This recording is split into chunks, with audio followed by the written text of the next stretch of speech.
ko uban sa Ginoo. Siya magbalantay sa kinabuhi ko. Walay kagul anak ang akong dangat. Talang adlaw iya sa Diyos ang tanan. Wala na'y kagul kay luwas na ako. Wala na'y kagulan kay luwas na ako. Sala ko gipasaylo sa dugo ni Jesus.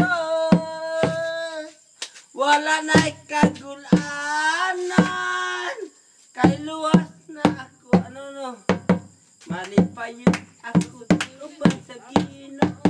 Siya magbalantay sa kinabuhi ko. Walay kagulanan ang aking dangatan. Talang adlaw iya sa Diyos ang tanan. Ano?